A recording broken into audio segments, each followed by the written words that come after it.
Hi, you said your name's Tyrone? Tyrone, yeah. All right, I'd like to thank you very much for doing this interview, man. Okay, you got it. All right, on a scale of 1 to 10, how open-minded would you say you are? 1 being the least open-minded, 10 being the... You're 10? All right, cool. Mm-hmm. Do you think you should look at both sides of an argument before you make a decision on something? Definitely. All right. Do you trust your senses? Like, just your God-given senses crossing the street and stuff like that? All right. Do you trust the government? Actually, I don't think I really trust them, but I have to go along with what they do, you know. That's a good answer. I understand. I'm kind of the same way. Like, you know, some things to trust, something, I mean, you got to pick and choose what to trust, exactly. That's right. All right.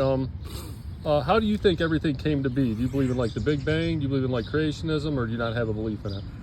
Yeah, I got a belief in it. You know, I mean, just like the dust, God made that. So you believe in a higher power? God created it? I believe in higher power all the way. I mean, you know, the moon, the sun, you know, this grass. So I can't argue. I mean, where it come from? Yeah. All right, cool. What would be your definition of science? Mother Nature.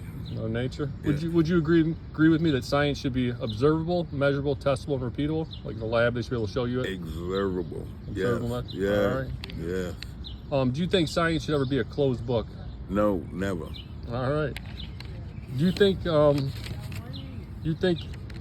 Actually, sorry. To you, what's the difference between a belief and a knowing?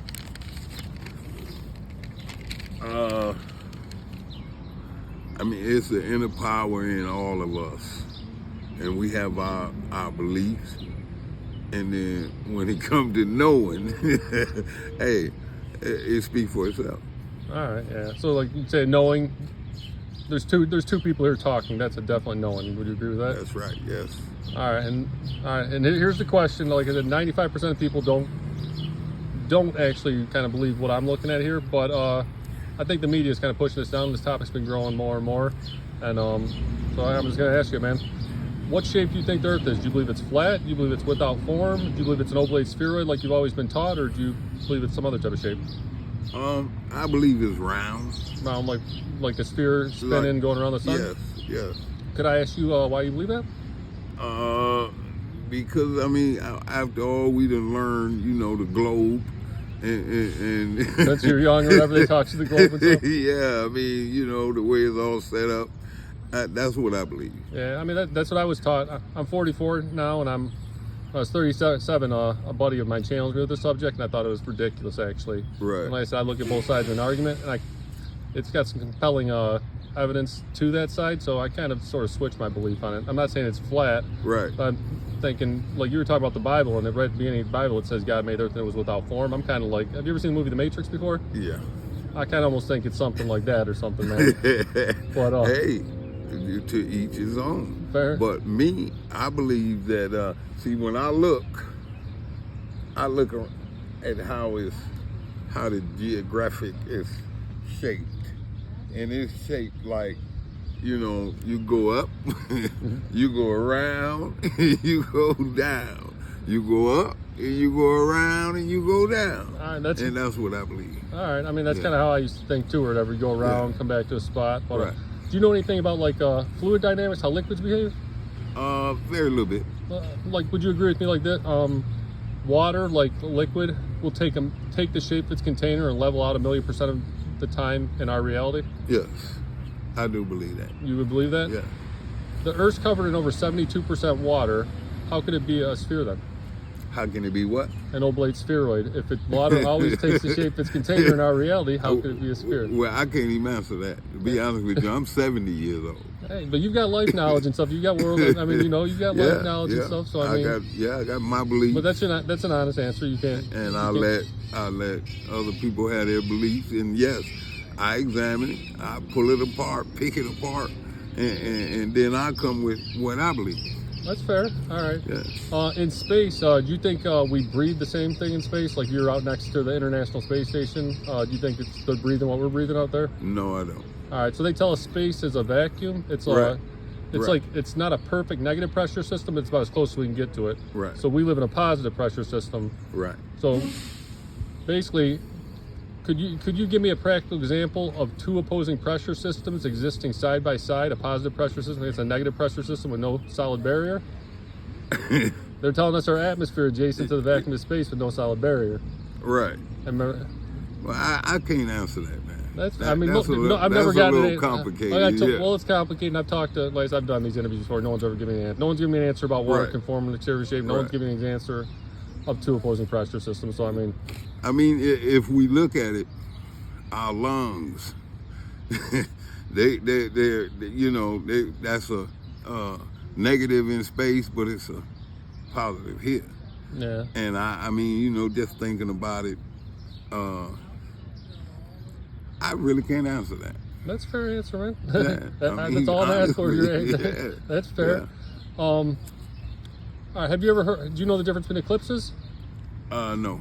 Can I explain them real quick to you? Yeah, please. A solar eclipse is when the moon goes in front of the sun, Right. and then a lunar eclipse. Can you hold your hands out both like right in front of me? Let's say the Earth's in between your hands, and say the sun's on one side and the moon's on the other. It's always dark during a lunar eclipse over here. Right. Well, we're taught what you believe with your belief in the Earth being a heliocentric ball going around the sun. They believe it's the sun that's casting the Earth's shadow on the moon because there's always a curved surface during the lunar eclipse on the moon. That's right. And the theory I'm talking about, would you agree the sun's round? Yes. When this theory, I mean, I believe what my eyes see. and that's kind of what I believe with my eyes see too. Yeah, and it's round. Yeah, and then the sun's round. I agree 100% with you there. Everything in the sky's round, in my opinion. I think Exactly. it's a knowing. Exactly. In this theory here, it's actually the sun, I believe. It's like a mirror that That's reflects off it's casting the shadow Right. on the moon right there. Right. Would you be able to disprove that, you think? No. No? I couldn't prove it one way or the other. All I know is that what my eyes see, the sun is round, the moon is round. So Yeah. I mean, Earth got to be round. Could I give you an example of a logical fallacy real quick? Yeah, please. If we were at a tennis court right now and I gave you 15 tennis balls and I had you throw them all over the tennis court, would that turn the tennis court into a round ball? No. So just because you see circles in the sky, does that mean you're living on a ball? True. I got one last point to see if you can disprove it, man. Like I said, I'll give you $5 for the interview, and if you can disprove what I say, then I will give you $100. But like I said, I've done a bunch of these interviews. No one's gotten the 100. I'm trying to get an expert on here, but Okay. they won't talk. None of these people they don't want to talk about the Hey. subject for some reason. Well, shit. Far as I'm concerned, you got one now. All right, have you ever heard of the North Star Polaris? No. It's directly above the North Pole. It's a fact that it vibrates a little bit, but it's basically stationary, and every other star does a perfect geocentric circle around it. Would you be able to disprove that everything's actually spinning around us, causing the Coriolis effect? The moon would push the tides, the sun would contract the tides. They say if you shoot a bullet west when the sun's there, it dips down, like a 1,500 feet, like a long-range shot, it dips down from the Coriolis effect. I say that's based off a false axiom. If you shoot a bullet west at nighttime when the moon's there, I believe it's going to bounce up. And I believe the lunar eclipse is the sun blocking out the moon. Would you be able to disprove what I'm saying? No. No? It's actually,